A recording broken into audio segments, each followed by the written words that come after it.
Hey everybody, thank you so much for having me. That's very sweet. It's a super amazing privilege and big pleasure to be here with Surfrider. I am the lifetime Surfrider member. I'm also, in addition to things that Zach mentioned, I'm also a dad, and those are my kids playing Connect 4 at tremendous volume. But like bedtime is soon, so yeah. Go. We love you, Dan! Thanks, man.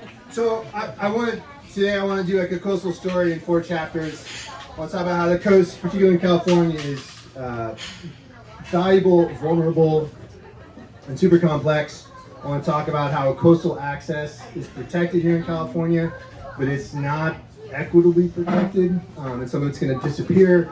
I want to talk about how surf breaks are not protected enough, and what are some of the things we can do to maybe protect them better. And then I'll talk a little bit about like what we each can do about it. And spoiler, I don't have a ton of answers there. I need to start with some acknowledgments, and the first thing is that I don't do any of this research alone. I work with colleagues who cover a really diverse spectrum of interests and backgrounds and expertises, and a bunch of different institutions. We're supported by a bunch of different funders, and we work with a lot of great organizations in California and elsewhere. I also need to acknowledge that I'm a professor of environmental science and resource management at Cal State Channel Islands. I'm here wearing my science hat, and so I'm going to be showing you a lot of data tonight. I'm going to go through it fast, and I may not like fully explain everything, and for that I apologize in advance. But the slides are numbered, and if there's something you see and you want to come back to, just let me know. And all of the data is all in papers that are published or in the process of being published, and there's ways that you can get them so that you can have it yourselves. The other thing I want to say about the data is that I'm wearing my sort of academic scientist hat, and so my job in that role is to interpret the data based on my own expertise. My job is not to tell anyone what to do. That's Surfrider's job. When I put on my Surfrider hat, I think they're really good at it, so you should join and support and do what they tell you to do. But we all might interpret these data differently. Really quickly, I need some more data. If you could just pull out a device and scan this QR code and do this really quick survey. It'll just take a moment, just a moment. So while folks finish that up, just to orient us, we're here. I prefer this orientation of Earth just to remind us that it really is just ocean, insofar as we have land at all that matters to the ocean. It's just on that very thin periphery, the coast. So we want to talk today about coasts. Oceans resonate with everybody for different reasons in different ways. I'm not going to show you the exact results from you all tonight, but I'll email them to Zach and Alexandra to share them. But other folks have taken this survey, and I just want to show you what they've found. I can't live edit results, so this is the last round's results. The things that people say, maybe this resonates, right? The ocean is home, the beach is home, it's peaceful, it's calm, it's love, it's my happy place, right? The ways that we use it in all the ways. We want to be looking at it, we want to be swimming in it, on it, under it. We want to be listening to it, smelling it. Tasting is not as popular, I guess. I don't drink seawater, but seafood is what I was thinking. No one wants to avoid it, and that resonates, right?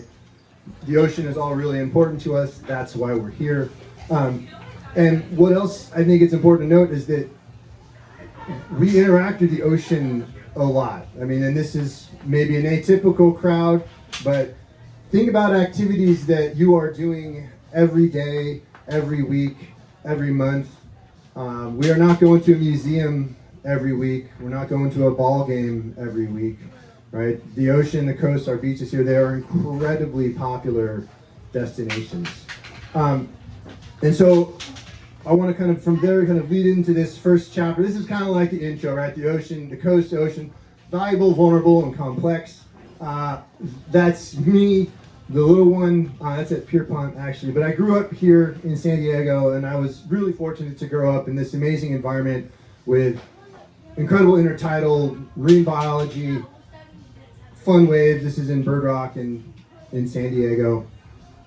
And having this as my backyard shaped my own perception of, California as basically a coastline with some other stuff to the east. But it turns out that if you ask other people about California, in this case I've just asked a Google image search, like pretty much all of these images, not all, I think I counted, if it's not a map, it's about half, show some ocean and some coast and some beach, right? So when people are thinking about California, they're thinking about California very much as this coastally oriented state. When we do a survey of a couple thousand people and we ask them in California, have you been to the beach? Almost everybody, 96%, have been to the beach. 0.3% are unsure. Maybe they don't remember. And when we ask them in these surveys, what do they do there? We do all the things, right? We walk, we play, we swim, we bring our kids, we bring our dogs, we celebrate with our families. All those visits add up. When we partner with economists to ask how much money people are spending when they go to the beach, we're looking at $50 a visit. And that depends on how far you drive, what kinds of equipment you need while you're there. Do you buy gas? Do you buy food? But the average in our survey data are coming out to about $50 a visit. And when we look at the visits right here in Ventura County, we can see in sort of the blue, that's the number of people, the number of visits happening every year. So we're looking at millions of visits to our beaches in San Diego, in Ventura every year. And that's generating significant revenue in our communities, right? So these beaches are really valuable. But I think that it's fair to say that, I don't go to the beach because it's economically valuable. I go to the beach because it's important to me and who I am and my family and my lifestyle and the meaning that I make there, right? So this is what motivates each of us, right? So the beaches, our oceans, our coasts, they're very, very valuable here.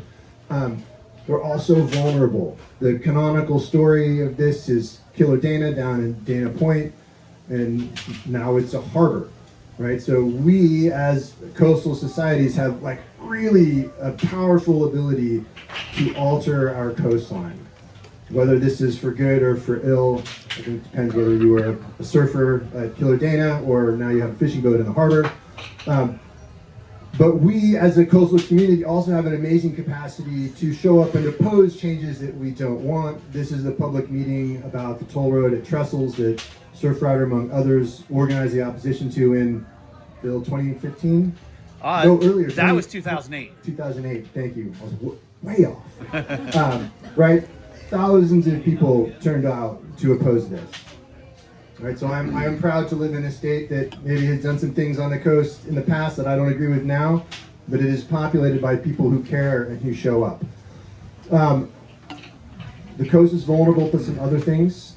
These are sea level rise data. We don't have such a long-term data set for this exact stretch of coast, but in San Diego, the trend is almost a foot of sea level rise in the last 120 years. And just to be clear, this isn't like a projection. Right, this is the actual NOAA data. So this is the sea level that we have observed over the past 120 odd years. Right, so this trend will continue and accelerate, and that's sort of baked in regardless of what we do with regard to our fossil fuel emissions. And so all of that change and all that vulnerability and all those different ways we can think about value starts to get really complicated when we think about an individual stretch of coast and what are we going to do about the things there that we care about. So this is my home beach at high tide and at low tide, and it's a really dynamic system. And if I think about high tide as a simulacrum of a sea level rise future, right? That beach will go away. Those things that we did there before might change. And so, as a coastal society, we're trying to figure out how to make decisions about how to manage these places. What do we do? And it's really hard because we need to think about the oceanography, we need to think about the geology of the coast, we need to think about some climate science, and we need to have the economists tell us how much it's worth this way or that way, and the lawyers are going to tell us what the law says, and we need to understand what people are going to do and how to compel them to, obey the rules or not. Right? So you add all this up, and coasts are really, really complicated. Right? They are as complicated as managing anything that's just on the land, plus all the things that happen in the ocean. And so I like when people are like, oh, like who are you and like what do you study? And so I tell people I study coastography. I made it up. It's like I'm the only one, but I think that coasts are complex and nuanced enough that they deserve their own field of study. So you can all join me. So in my work and our work at CSUCI, I focus on coastal access, surfing and waves, and then also kind of right in between on beaches. And today we'll do a little bit of coastal access and a little bit of surfing and waves. That's chapters 2 and 3. So we can do that now. So the takeaway for this is that coasts valuable, vulnerable, and complex, and how we understand and manage them is like this really complicated interdisciplinary challenge. And we need everybody on deck to help figure out what to do. Okay, so chapter 2, coastal access is protected in California, but it's not equitable, and some of it's going to disappear. So I want to talk about each of those things.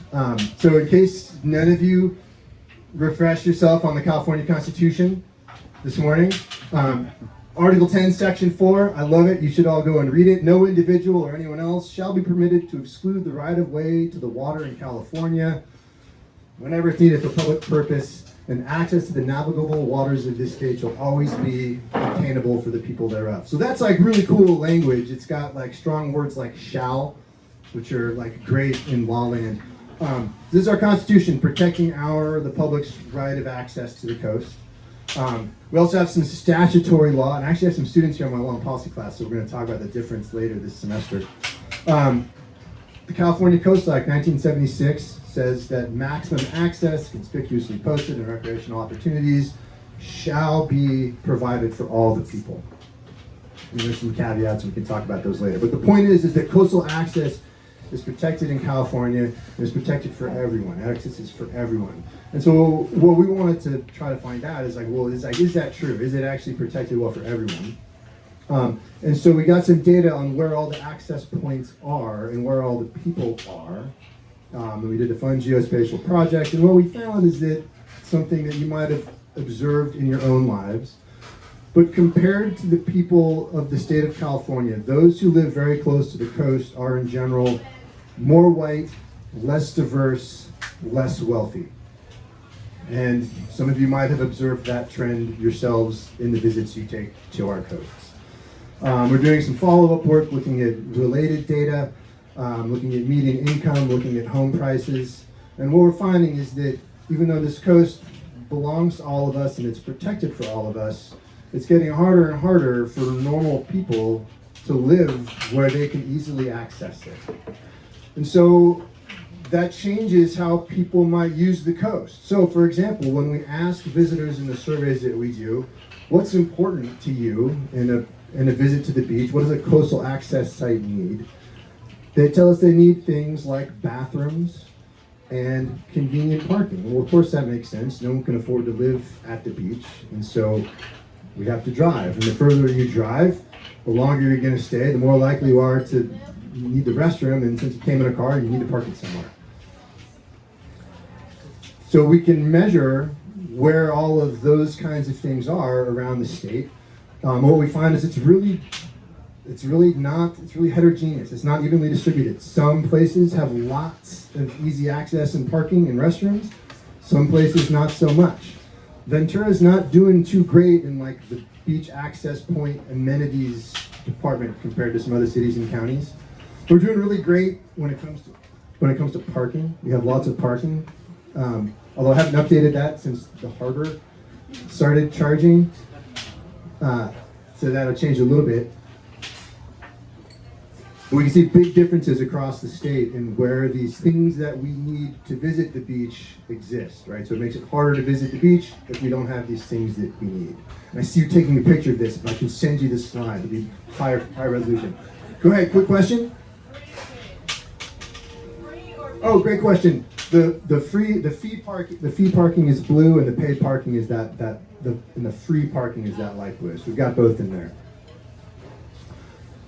So our coastal access belongs to everybody, but is not equitably available. Some people have a harder time getting there. They've got to go further, and they don't necessarily have the things they need to make it possible for them to enjoy their visit. It's also vulnerable. So what we did is we mapped all of those things I was talking about across the entire state. We had a team of undergraduates do this. It took a long time. They put a pin on every single picnic table, every single playground, every single restroom across the entire coast of California. There's a lot. And then we knew exactly where they are, and we could get from NOAA some really great data on what sea level rise is going to look like. And we could figure out how much sea level rise it will take for those different things that we all need to go to the beach to disappear.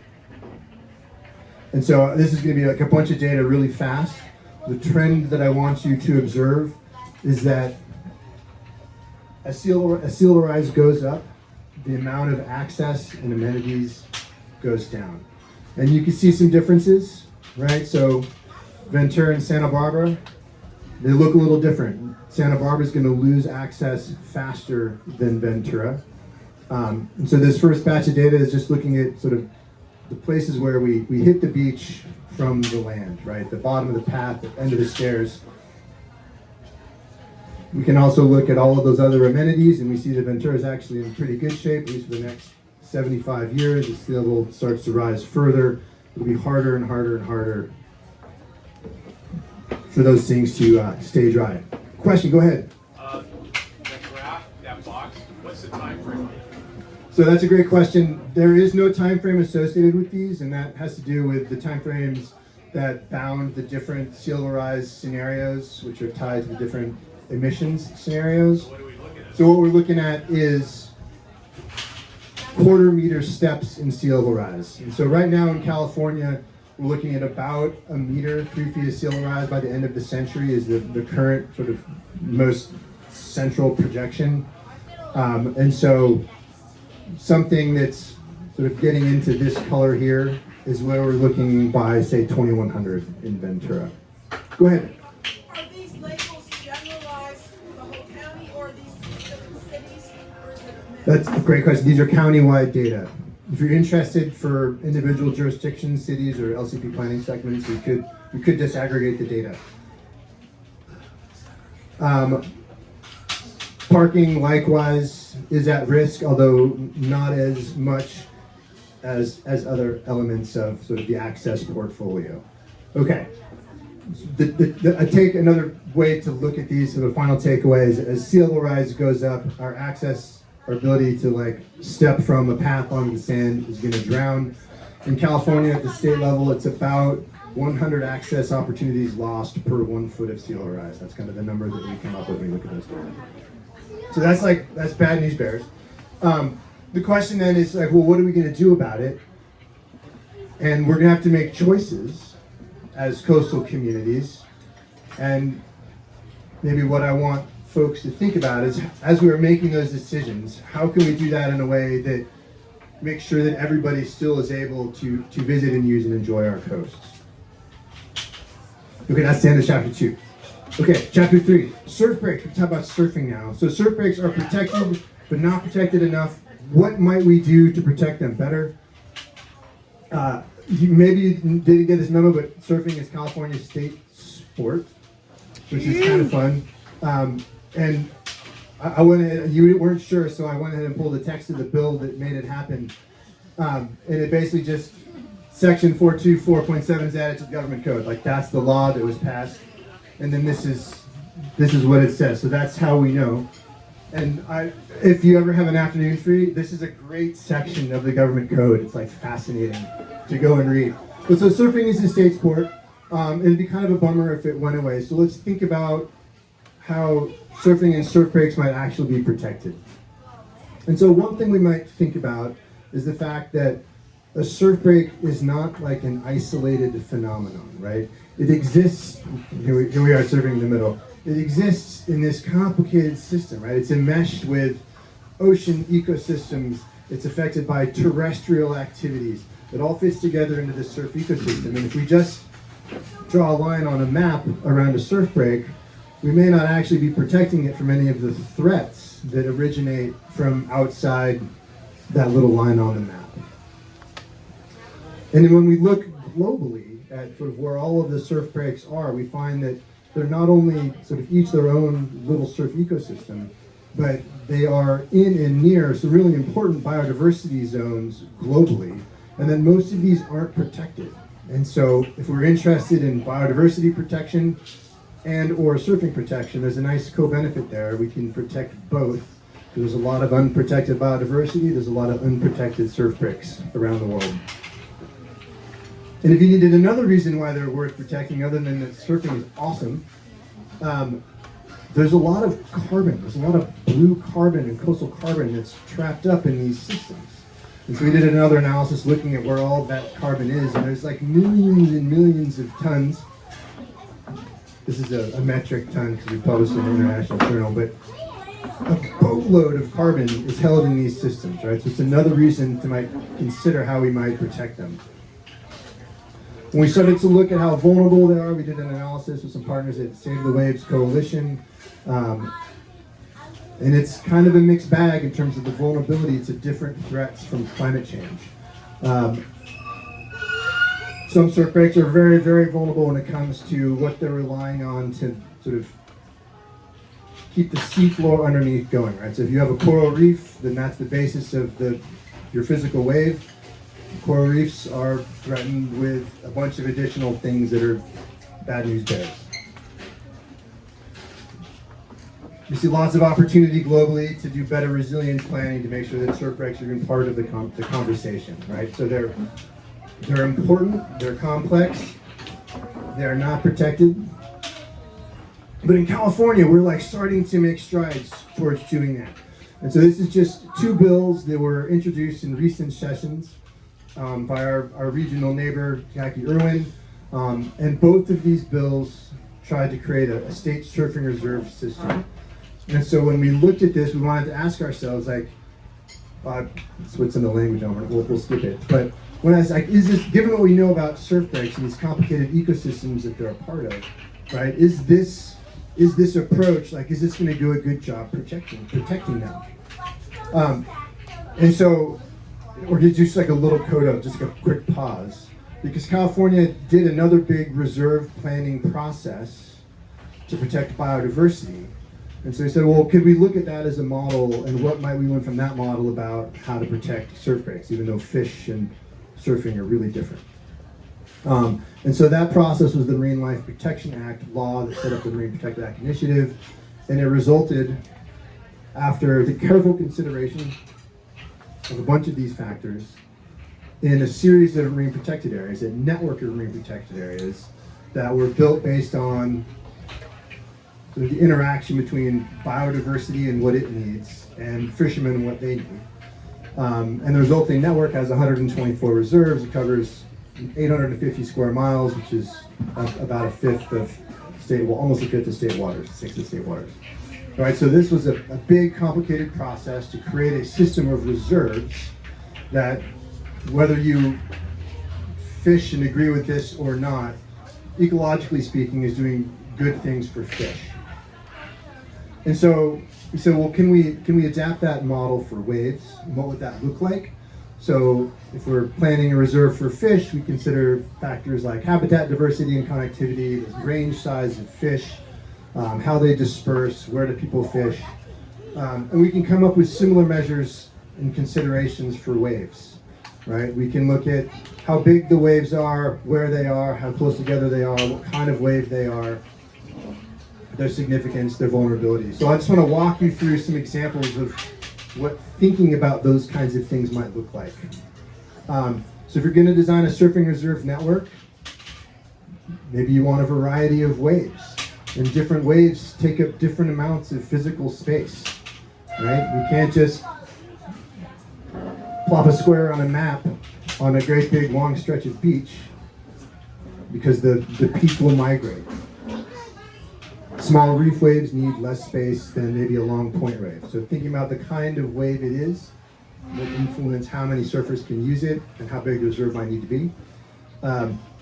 We have lots of different kinds of waves in California, and if we wanted a reserve system to protect them, we want to protect only points, only beach breaks, like we need to think about the whole portfolio.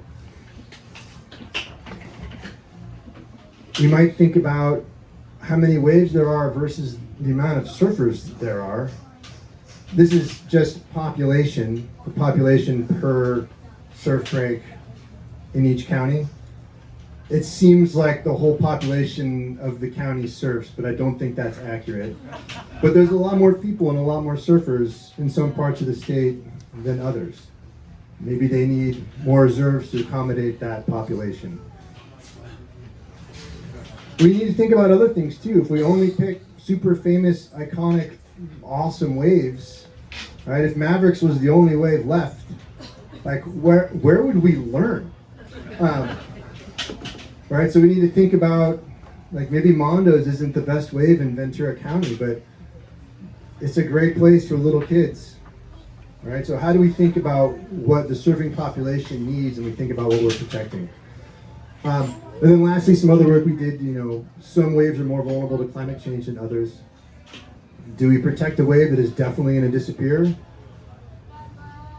I don't know, maybe we decide to let that one go if there's nothing we can do, and we focus our energy on ways we can save. So, again, I'm here in my science hat. I'm not telling us to do any of these things. But as we think about how we might plan for better surf break protection in California, we can look to these sort of other concepts and models as a way to think about what we might want to do to achieve meaningful protections for those places that we care about. So kind of in the last chapter here is sort of like, what do we actually need to do about it? You can go down to the promenade on a king tide, and it's like sometimes I'm like sad, because it's sketchy getting in the water. There's certainly no beach to play on. Like, what does the future hold? And I think I wanted just to give a little bit of bigger context. But this is our current coastline, like where sea level rise is now. If we look back over the last 20,000 years, we see, first of all, that sea level has been really stable for basically all of, post-agricultural revolution human species. So we've been living in constant sea level times. But before that, it changed a lot. In 20,000 years, it came up almost over 400 feet, right? That's a big change. 400 feet would be a big change. So if we were to go back 20,000 years, the coast is really different, right? The island's offshore, we're the island offshore. The channel is very narrow. Kind of what would Santa Clara Rivermouth be doing in this scenario? I don't know. But we can also zoom much further back, right? So in the last 500 million years, we've seen more like 1,600 feet of change in sea level. And this is really hard to do. This is not my area of expertise. But the point that I want you to take away from that is that sea level changes, earth changes, there are big, big changes. The coast has always been changing. And it's going to keep changing, regardless of what we in this room who care about this do. It's going to keep changing. And so the question is how it changes and how much it changes in our lifetimes and for sort of the generations that are making noise over here. Right? That is very much up to us. I am so proud to live in Ventura, which is doing a thing that basically no one else has been able to do. Right, and implement a science-based managed retreat program that is going to be awesome. I'm proud to live in a town with heroes like Paul Jenkins, who's in this room, that made this happen after decades of partnership with Surfrider and hard-earned effort. Right, so we are in a special place. And I feel very grateful and privileged for that. Right, but we're also in a state that cares. We have organizations that care. They're making it happen. And so, I think when I think about what can, we who love the coast do, if you zoom in on the coast from space,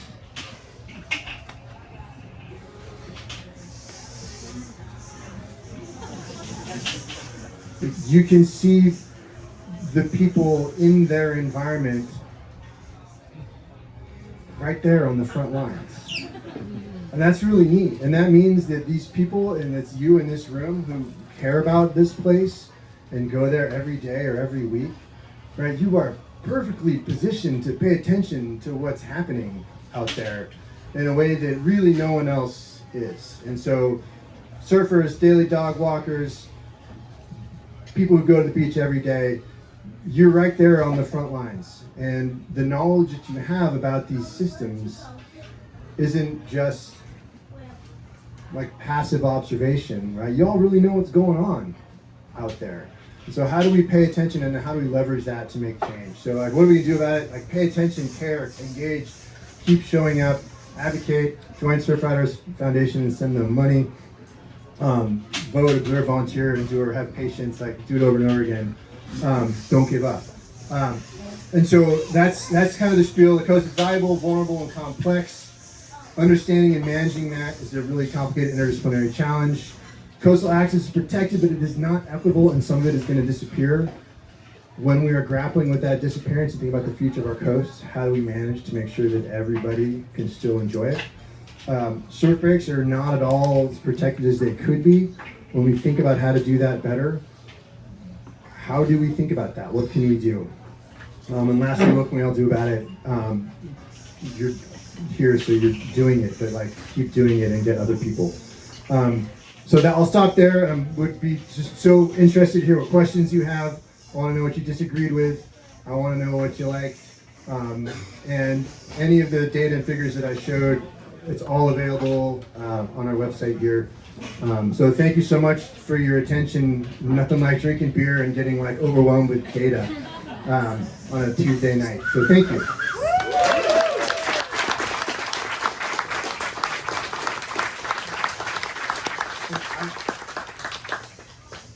I went way long. I had 3 hours. We had time for questions, yeah? Yeah, we can pass the mic out. Or you can yell it out and I'll repeat it. Yeah. But what questions? I'm so interested in your questions. What questions do y'all have? Go ahead.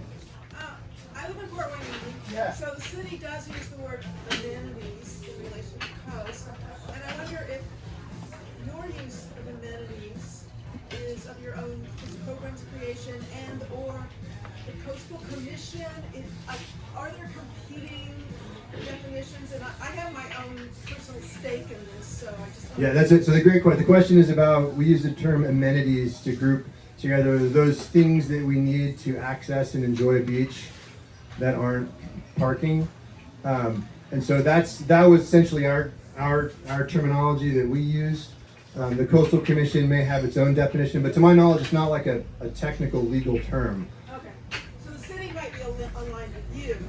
Or not. Things, because what I'm thinking as an amenity is, and the word is, see if I can remember to say it right, susurration, the sound of the ocean, the ocean's voice, the whisper or roar. And I saw on the screen early on, 55% of people value the acoustical. So I'm saying, yes, I'm right, because I've been fighting the noise stuff. Yeah, that's really true. And so I've made myself for noise pollution monitoring with Ben Clausen, who's the world's global expert in this. So, but I'm wondering, the acoustic access to the sound of the ocean, is that an amenity that's being stifled? This is such a good question. We should do a study. Yeah, okay. I get on the hold of this. I look forward to that. Other questions? I love it. Over there. Go ahead. Hey, Dan, quick question.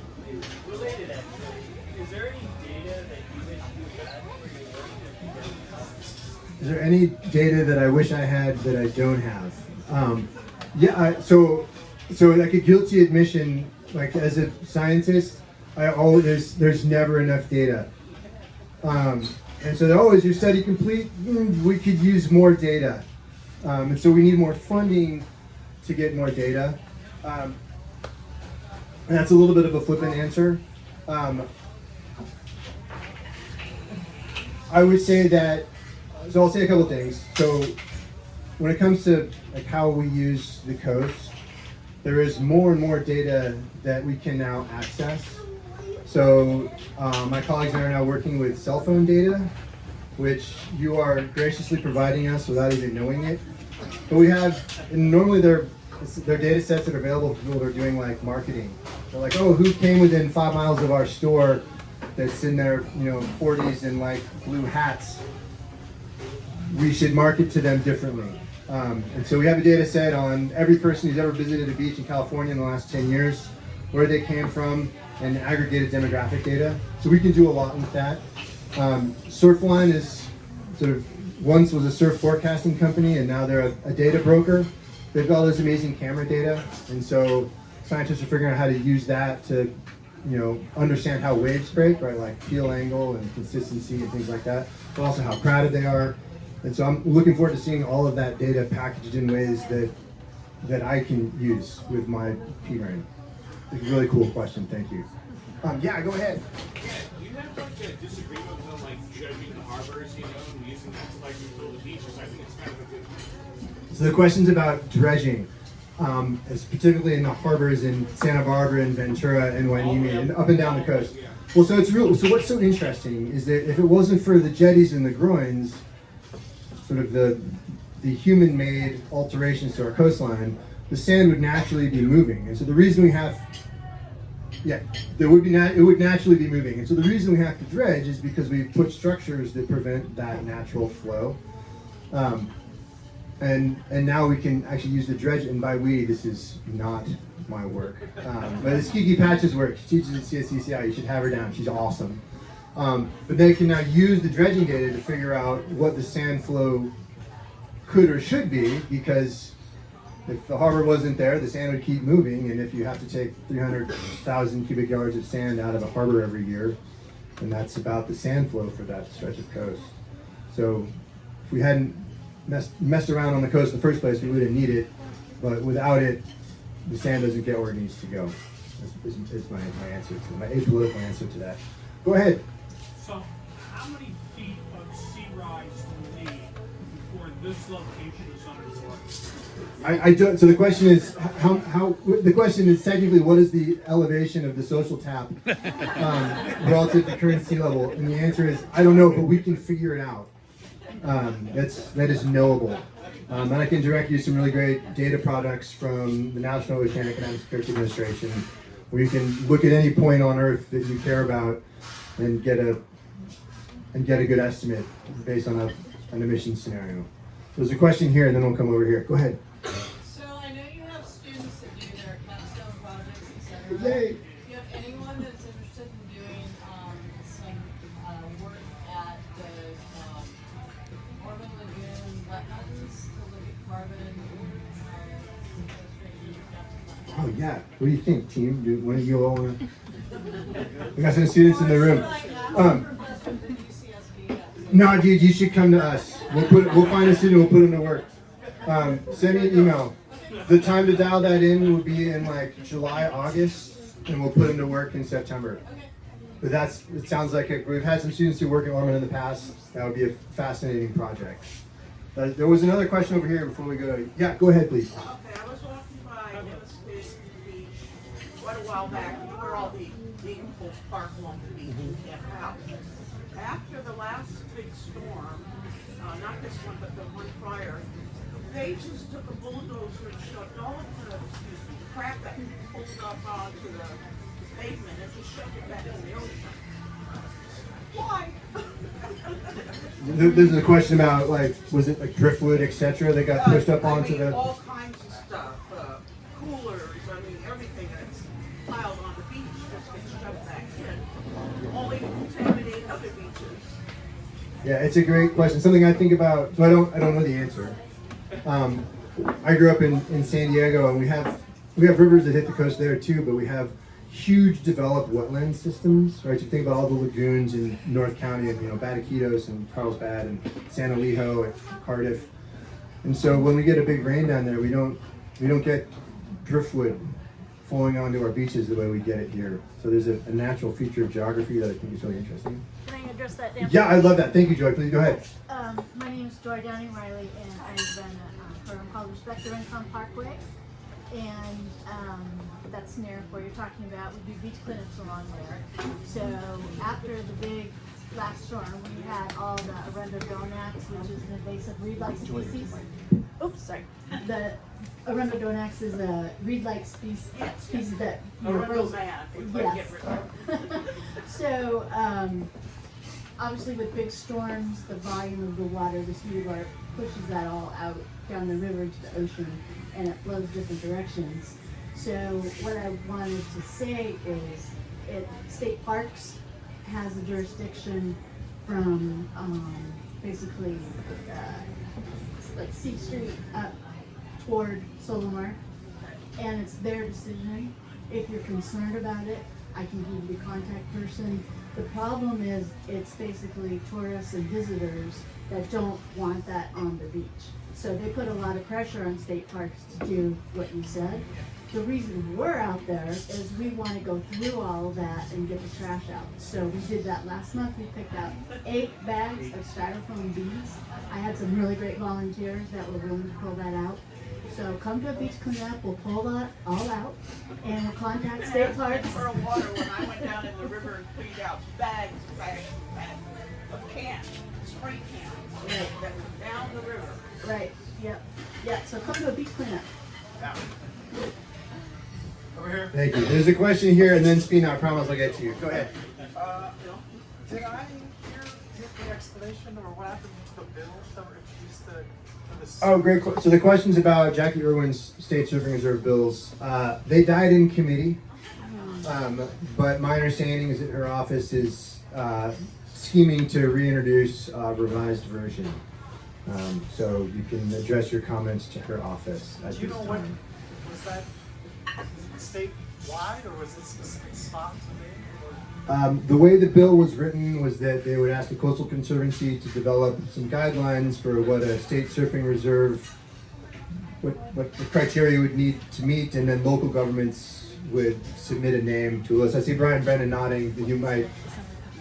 Did I get it? Is that basically the gist? Yeah. So great question. Nikki Spina, go ahead. I think we're all sitting here wondering, I mean, you have a beautiful life, you've got an amazing career, you're doing all Where you going with this, Nikki? research. I mean, you're a stud surfer, like, how do you just, like, help us I did invite her. to understand, how do you do it all? Like, what's the secret? Do you meditate? What's your workout routine? What do you eat? Are you drinking athletic greens one? Like, I'm just curious. I floss. Other questions, comments, concerns? We go way back, so she's allowed to. Well, thank you again so much. It really is just awesome to see folks turn out for this. And I really appreciate all the questions. Please get in touch. I'm going to have a beer now, and so if you want to grab me and chat about other things, we can do that. But thank you so much to Zach and the chapter for having me.